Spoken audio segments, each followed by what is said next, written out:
out of the question yata. Out of the question yung pagsulat sa akin. So ang sabi ko sa kanya, sabihin mo na pag wala tayong natanggap na sulat, mag-a-attend pa din ako. Kasi one item in the agenda was a discussion of the Yolanda updates. Ano yun nasa resettlement cluster ako. In fact, the whole of Thursday afternoon, I was in Malacanang because I attended the Yolanda Rehabilitation Cabinet Cluster meeting. Ako nga yung pinakamahabang presentation doon. Maayos lahat. Tapos all of a sudden, parang less than a day after, meron ng ganito. Kausap, parang may palitan ng pag-uusap.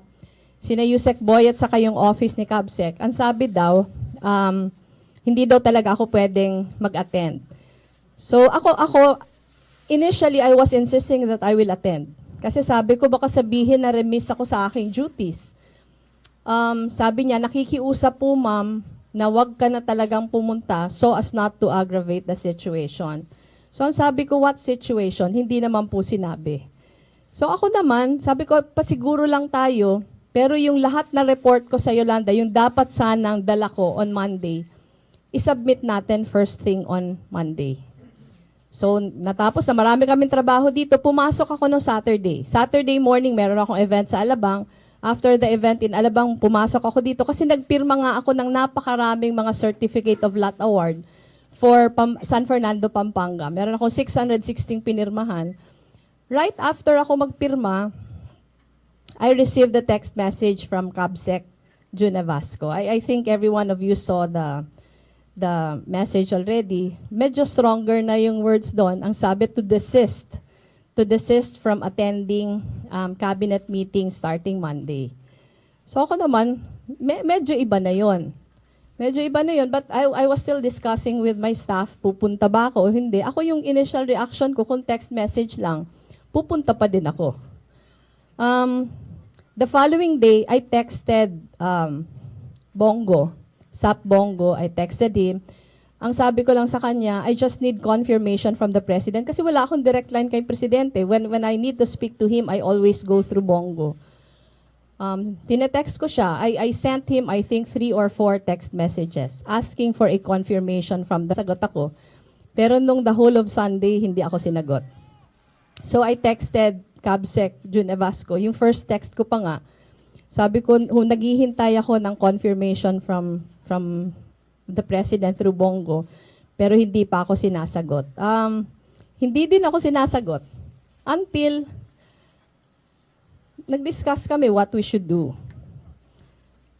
So sinabi ko naman, ako ang instruction from Monday until hindi natin alam, hindi na ako pwede mag-attend ng cabinet meetings. Parang feel-fire na ako. Parang, kasi how will I be able to function na hindi ako mag-a-attend ng cabinet meetings? Na yung housing, alam nyo naman, is not a department. Yung Hudcc is just a coordinating council of many agencies. 6 yung shelter agencies sa department namin. Dun sa 6, yung lahat ng recommendations namin, ano na ngayon, 5 months after, wala pa ding na-appoint. Ang may head lang dun sa 6, NHA, kasi yung NHA head was appointed before me. Yung NHA head ngayon was the former planning officer yata of Davao. He was appointed before me, so siya pa lang yun nandun. But all the other shelter agencies, wala pa siyang head. Ito, ilang cabinet meetings ko yata to finalo up. Pabalik-balik din kami following up the appointments kasi parang paano makaka-function yung shelter agencies kung wala siyang mga heads. Yung nandun, pina-resign, so holdover capacity. Pero kahit nga wala yung mga heads, nagpa-board meeting na ako sa lahat para lang umusad na yung trabaho. Pero I think parang the handwriting on the wall was already very clear. So, yesterday afternoon, nung hindi ako nakakatanggap ng confirmation from Sap Bongo and from Hudcc June Vasco, I decided to issue the statement and submit my letter of resignation this morning.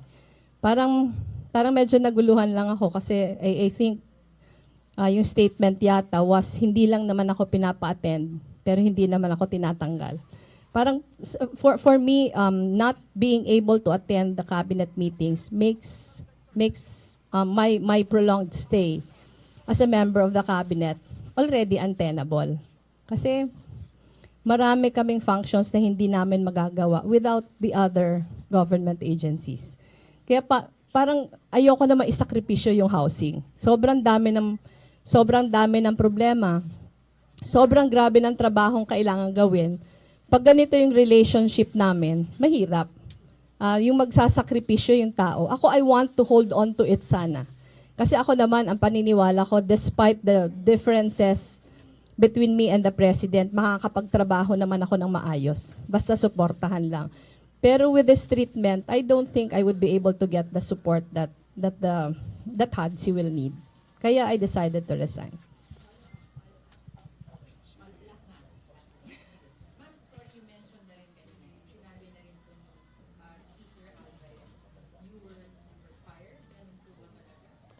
Yung dating sa akin kasi nung una, I was already being eased out. Kasi if you are not being required, if you are not being allowed to attend cabinet meetings anymore, ano yung gusto sabihin nun? Siguro kung yung sinabi sa akin, baka pwedeng hindi ka muna mag-attend ng cabinet meeting on Monday. Kasi may pag-uusapan kaming sensitive, I would have understood. Pero the first message, yung phone call was until further notice. I cannot attend cabinet meetings from Monday until further notice. Yun yung una. Yung text message sa akin, to desist from attending all cabinet meetings starting Monday. So what does it mean? Diba? So yung sa akin, ang dating nga, they are trying to ease me out. Wala na ding sense. Kasi if they don't want me there anymore, chances are I won't get the support. Pero they cleared it this morning. Sabi, last night pa yata, parang the statement was, I was not being fired, but I was just being asked not to attend cabinet meetings. Naguguluhan ako, hindi ko maintindihan.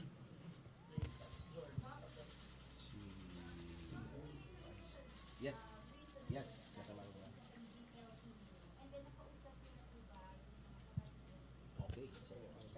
Ako, I can only speculate. Pero yung once I decided already na magre-resign ako, nagpaalam ako sa party leaders. Kasi ayoko namang malaman nila galing pa sa iba. Ayoko malaman nila from other people. So nagpaalam ako sa party leaders.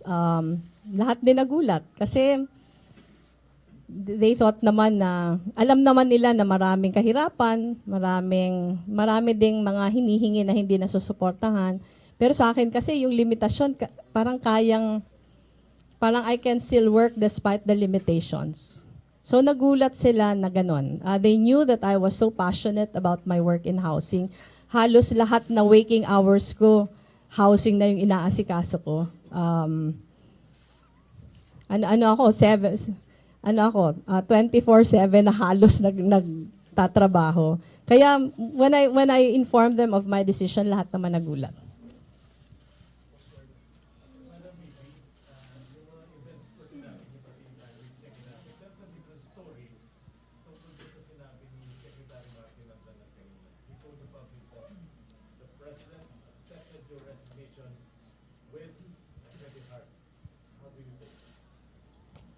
Again, I'm confused.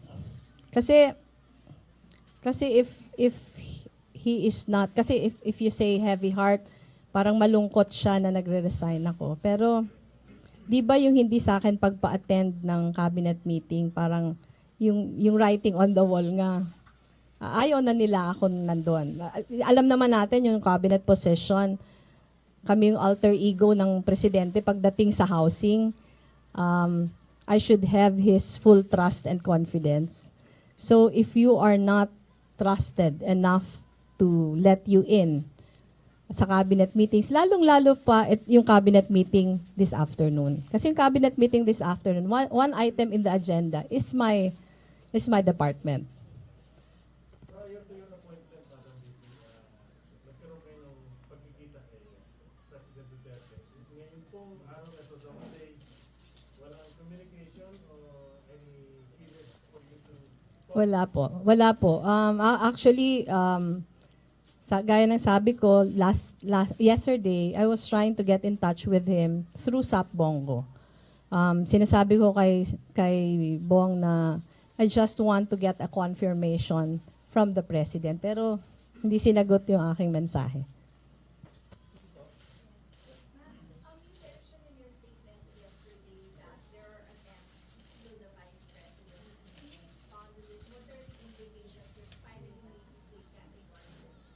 Ako marami. It was actually a confluence of so many events already. Number one, marami nag-warn. Marami nag-warn that there were people around the President, even people in the cabinet, who did not want me there and wanted Bongbong Marcos instead. Marami ng series of events. If you remember, ang kasama ni Presidente sa Japan, sa China. Ang kasama ni Presidente sa China, si Bongbong Marcos. Siya yung pinakilalang Vice President. Pero yung sa akin, lahat ko yun linunok. Kasi yung sa akin, meron akong trabahong gagampanan. Hindi ako pwedeng magpaistorbo sa mga sa ibang mga bagay. Lalo na yung nag-issue ako ng statement, strong statement about the burial of President Marcos. Naging marami na masyadong indications. Pero sa akin yung pinaka nagbigay sa akin ng ideya na bahagi talaga to ng plot. We received the text message Saturday. No one knew about it except a few people in my staff. Kahit yung buong staff ko hindi alam. Siguro hindi nga 10 yung nakakaalam. Kahit nanay ko hindi alam. Pero yung may mga tweets na from the Bongbong Marcos group na nag-goodbye na sa akin. So yung sa akin, anong gusto sabihin nun? Hindi pa nga alam, parang nakakaalam ako, yung mga anak ko, and maybe 5 or 6 people in my staff. Pero may lumabas na sa Twitter saying goodbye to me from their groups. So, ano yung, 'di ba? Ano yung gustong sabihin nun? Parang it only confirms what we have been warned about for so long.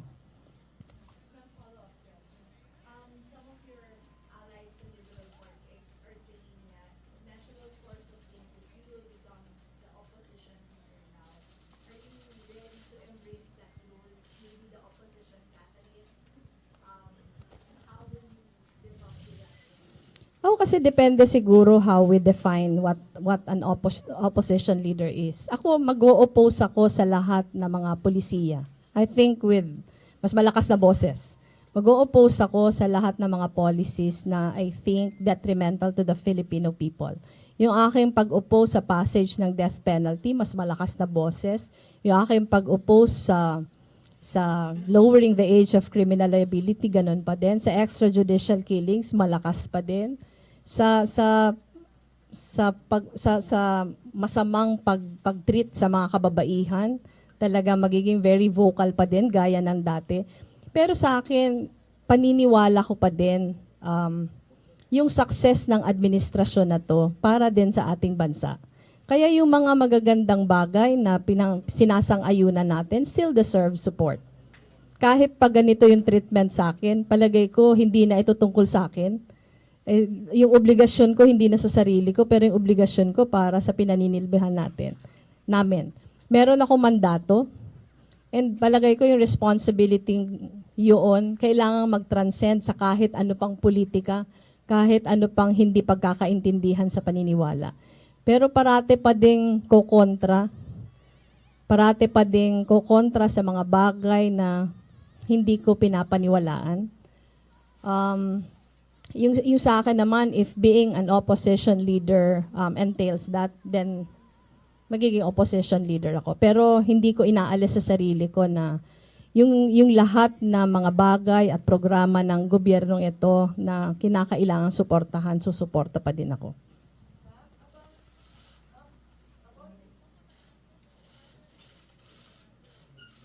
VP, good afternoon. This is Jiggy Manicad from Global News Network. We're the ones informed of the text message from the Cabinet Secretary. We include the CHED Chair, Patricia Licuanan. So what does this imply, and what did you think has provoked the President from sending this message to refrain you from the Cabinet meetings? Ako kasi, wala din ako ideya kung bakit. Pero yung sitwasyon ni CHED Chairman Tati Licuanan is different from mine. Kasi yung CHED, yung kanyang position as CHED Chairman is time bound. Meron siyang fixed term, hindi gaya sa akin. Meron siyang fixed term. Yung sa akin talagang I really serve at the pleasure of the President. So pag magpakita ng indikasyon ng presidenteng wala na siyang confidence sa akin, tingin ko obligasyon kong umalis. Kahit ayoko pang umalis. Kasi kung tatanungin niyo ko, ayoko sanang bitawan yung aking posisyon. Ngayon pa, na nakita ko na kung gaano kagrabe yung problema. Ngayon pa na nakita ko na kung ano yung kaya kong gawin para sa housing. Pero again, hindi ko hawak kasi ito eh. Kung binigyan sana ako ng pagkakataon, magawa man lang yung aking gagawin, yun sana yung makakabuti.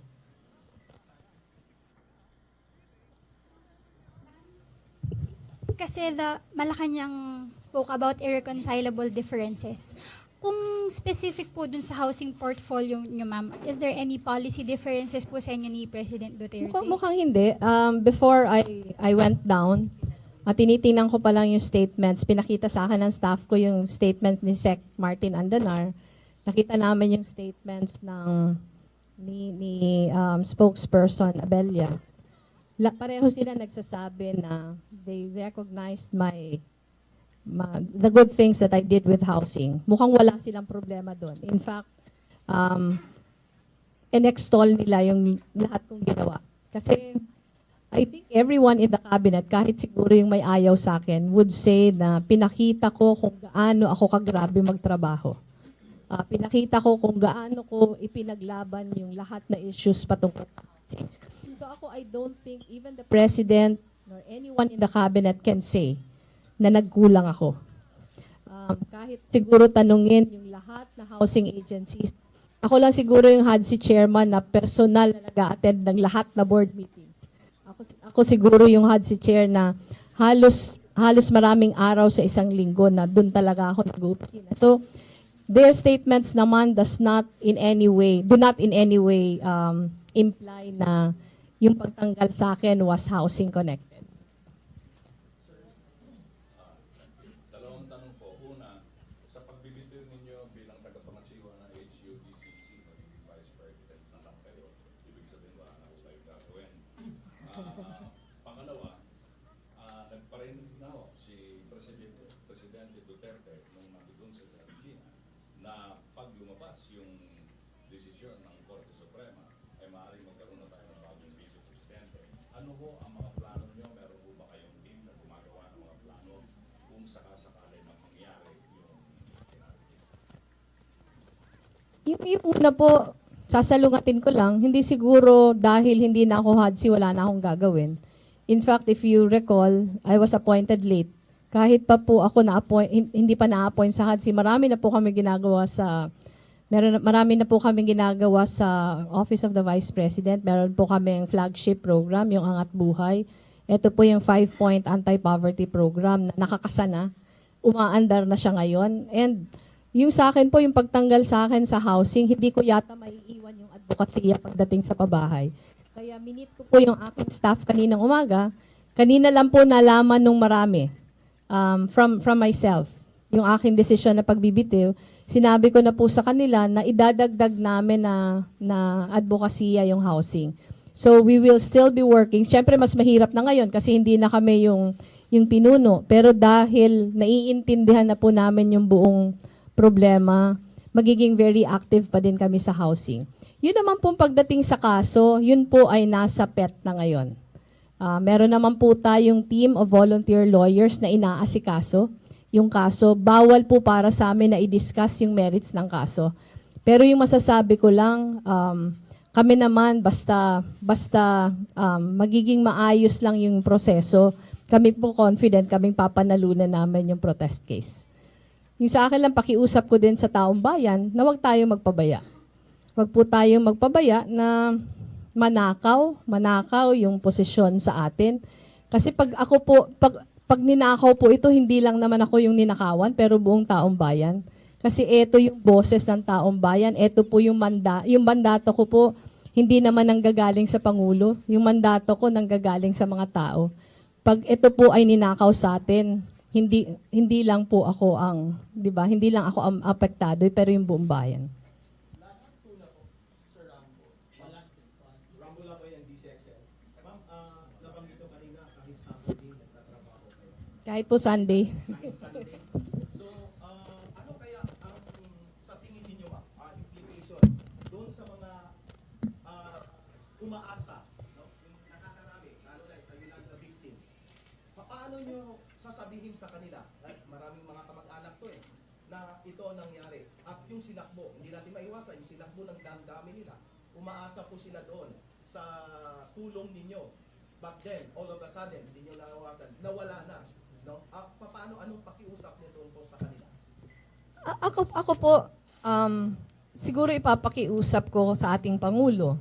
O kanina po bago ako bumaba, parang naatasan na yata si Hudcc na siya muna yung mag-Hudcc chair. Ako po ipapakiusap ko sa kanila na sana yung mga naumpisahan ituloy. Halimbawa po, ngayon meron po tayong inaasikaso, ilang beses ko din po itong na-discuss sa kanila sa cabinet meetings, na yung dahilan kung bakit napakabagal ng pag-usad ng pabahay sa Yolanda ay dahil din sa government regulations. Marami na po tayo dito na bago. Nagkaroon na tayo ng Memorandum of Agreement with BIR na maiksian yung proseso. Kinokontra po natin yung moratorium ng DAR para po ma-unlock na yung mga lupa para sa pabahay. Ngayon po, may iniikot po tayong joint memorandum circular sa mga agencies na pag ito po ay napirmahan lamang, 17,000 houses po kaagad ang katumbas nito. Napakalaki pong mga polisiya yung mga inumpisa natin. Yung mga proseso po dati, halimbawa po yung sa SHFC, 27 documents yung dating kailangan, ngayon 9 na lang. Dati po, it takes 2 to 3 years para sa isang housing project to come into fruition. Ngayon po, sinusubukan namin kayahin na 30 days na lang. Sana po ituloy lang. Kasi sayang naman po yung parang yung pagod na iginugol natin. Saka kawawa naman yung mga umaasa. Ngayon po, nagbigay po tayo ng policy na bawal yung demolisyon hanggang wala pang relokasyon. Nagawa po tayo ngayon na policy na bawal na yung tinatapon sa napakalayong lugar yung mga informal settlers. Yung ating pong policy, ang ating priority, on-site, kung hindi pwedeng on-site, in-city, kung hindi pwedeng in-city, near city. Marami po tayong ina-identify na dito po sa Metro Manila, yung direction natin, mga MRBs na, yung mga mid-rise buildings. Natapos na po natin yung inventory ng mga government lands that may be available for housing. Talaga pong matching na lang. Last week lang po, nagpa-meeting po ako sa Metro Manila mayors at meron na po kaming parang program of work na gagawin para maasikaso na yung buong problema ng pabahay sa Metro Manila. Kaya yung pakiusap ko lang po, sana po matuloy lang yung aming inumpisahan.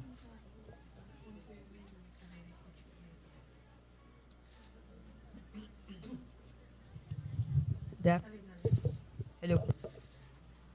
Hello. Hello. Good afternoon, ma'am.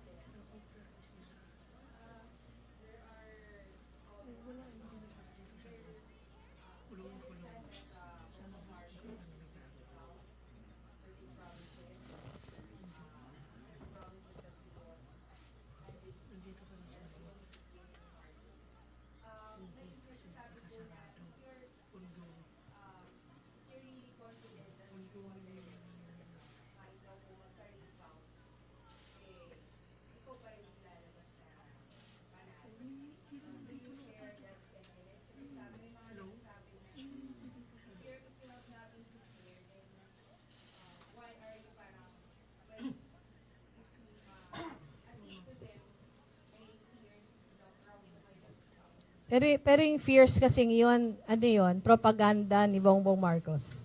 Actually, yung sinasabi lang namin, kasi yung basis niya ng recount, marami daw mga lugar na zero siya. Marami mga lugar na zero siya. Pero titingnan mo, ilan bang mga lugar yung zero siya, saka zero ako? Sobrang daming lugar ang zero ako.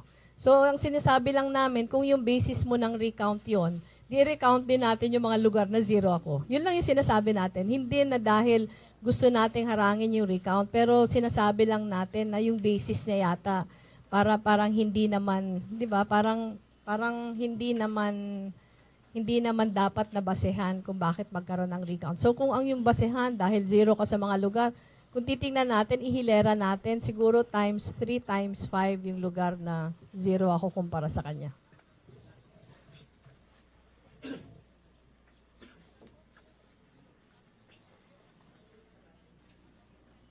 Ruth Cabal from CNN Philippines. Ma'am, the cabinet, several members of the cabinet cited your irreconcilable differences with President Duterte, and also spokesperson Abella said that a cabinet member may express his or her views discreetly and not be adversarial to publicly. What do you think this message sends to people like you and other critics and maybe other cabinet members who have opposing views with the Yung president? sa akin kasi, in a way, tama din. Kasi, alam niyo, yung cabinet members are supposed to be alter egos of the president. Diba? Lalo na dun sa mga departamentong hawak nila. So, ang inaasahan na nag-share sila ng, sinusuportahan nila yung mga pulisiya ng presidente. Yung sa akin, from the very start, it was already clear between the president and myself na marami talaga kami mga bagay na hindi pinagkakaintindihan. Actually, if you recall, when it was first offered to me, when the post was first offered to me, hindi lang kasi naririnig yung boses ko from the other end. But when the president was offering the position to me, I told him I'm interested in the position. But pwede bang pag-usapan muna namin yung parameters? Kasi sasabihin ko sa kanya na meron akong views na hindi pwedeng I will keep my, di ba? I will be silent about. Ang sinasabi ni Presidente, hindi na yun importante. There have been many times that I have expressed my views on extrajudicial killings, on the death penalty, Marcos burial, and always during cabinet meetings, I will tell the President that, thank you, Mr. President, kahit po I'm very vocal about the opposition to certain policies, you have not taken it against me. Naalala ko, sinabi ko yun sa kanya one time when we were about to discuss the Marcos burial issue. Parang I was even assured by the President na huwag kang mag-alala niyan. Huwag mo alalahanin. E tingin ko naman beyond, parang aside from those differences in opinions on some things, ang paniniwala ko, we could have worked well together. Especially as far as housing is concerned. Maraming mga limitasyon yung housing, but those limitations parang kayang sanggain dahil desidido kang ayusin. Kaya nung sinabing irreconcilable differences, parang nagulat din ako. Nagulat ako na yun yung Senate because during the last, I was there, I think 2 weeks ago. We had a NEDA board meeting. The President was there, I was there. Maayos naman.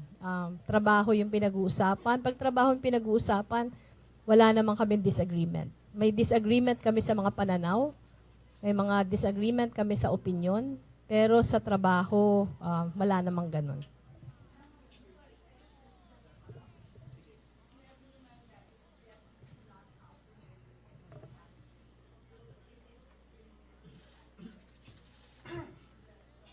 Parang sinabi na kasi nila na irreconcilable differences. So, I would presume, kasi yung mga hindi lang naman namin pinag-aagrihan, yung pinakamatindi, ito talaga Marcos burial. Ito talaga yung pinakamatindi, ito yung pinakahuling statement na binigay ko. And after I issued that statement, hindi pa kami ulit nagkakausap.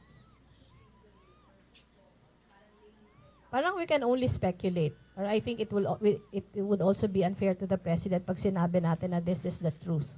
Parang yun yung nakikita. At least ako, yun yung nakikita ko. Kasi it was the last statement, public statement that I issued. Yun yung pinaka-immediate na dahilan siguro. Kasi if you listen to the statements of Secretary Andanar, Secretary Abella, sila mismo yung nagsasabi it is not housing related.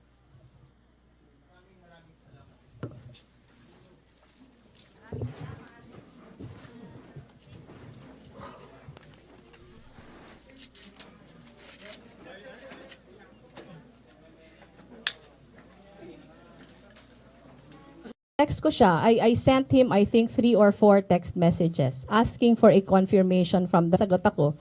Pero nung the whole of Sunday, hindi ako sinagot. So I texted Cabsec Jun Evasco. Yung first text ko pa nga, sabi ko, naghihintay ako ng confirmation from the President through Bongo, pero hindi pa ako sinasagot. Hindi din ako sinasagot until nag-discuss kami what we should do. So sinabi ko naman, ako ang instruction from Monday until hindi natin alam, hindi na ako pwede mag-attend ng cabinet meetings. Parang feel-fire na ako. Parang, kasi how will I be able to function na hindi ako mag-attend ng cabinet meetings? Na yung housing, alam nyo naman, is not a department.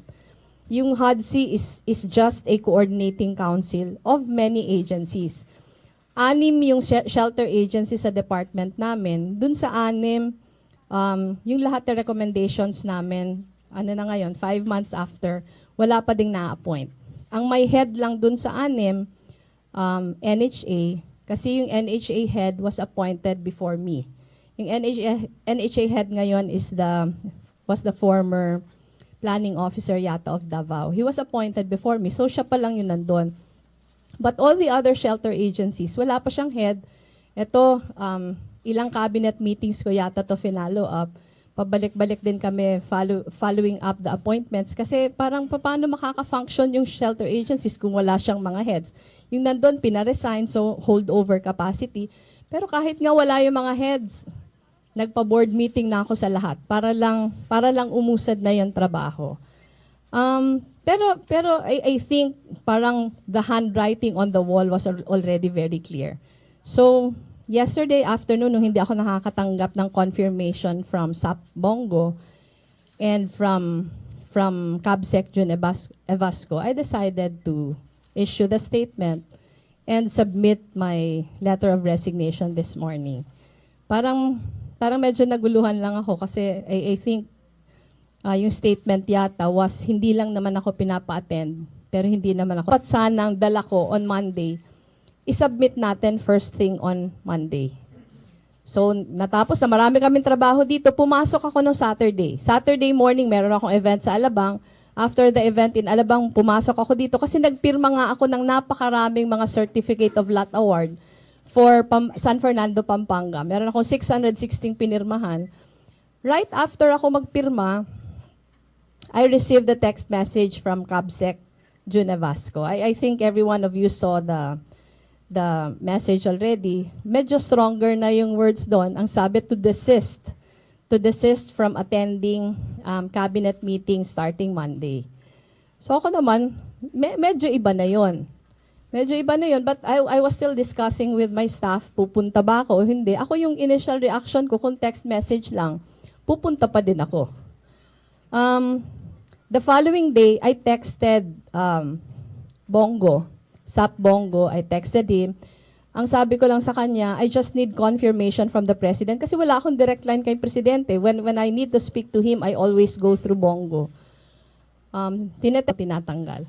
Parang for me, not being able to attend the cabinet meetings makes my prolonged stay as a member of the cabinet already untenable. Kasi marami kaming functions na hindi namin magagawa without the other government agencies. Kaya parang ayoko na maisakripisyo yung housing. Sobrang dami ng problema. Sobrang grabe ng trabahong kailangan gawin. Pag ganito yung relationship namin, mahirap. Yung magsasakripisyo yung tao. Ako, I want to hold on to it sana. Kasi ako naman, ang paniniwala ko, despite the differences between me and the President, makakapagtrabaho naman ako ng maayos. Basta suportahan lang. Pero with this treatment, I don't think I would be able to get the support that Hudcc will need. Kaya I decided to resign.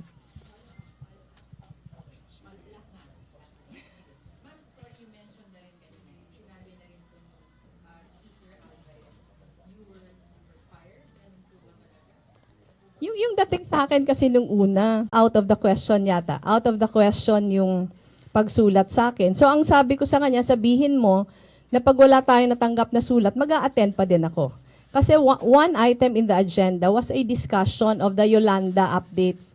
Ano yun nasa resettlement cluster ako. In fact, the whole of Thursday afternoon, I was in Malacanang because I attended the Yolanda Rehabilitation Cabinet Cluster meeting. Ako nga yung pinakamahabang presentation doon. Maayos lahat. Tapos all of a sudden, parang less than a day after, meron ng ganito. Kausap, parang may palitan ng pag-uusap, sina Yusek Boy at saka yung office ni Cabsec. Ang sabi daw, hindi daw talaga ako pwedeng mag-attend. So ako, initially I was insisting that I will attend. Kasi sabi ko baka sabihin na remiss ako sa aking duties. Sabi niya, nakikiusap po ma'am na wag ka na talagang pumunta so as not to aggravate the situation. So ang sabi ko, what situation? Hindi naman po sinabi. So ako naman, sabi ko, pasiguro lang tayo, pero yung lahat na report ko sa Yolanda, yung dapat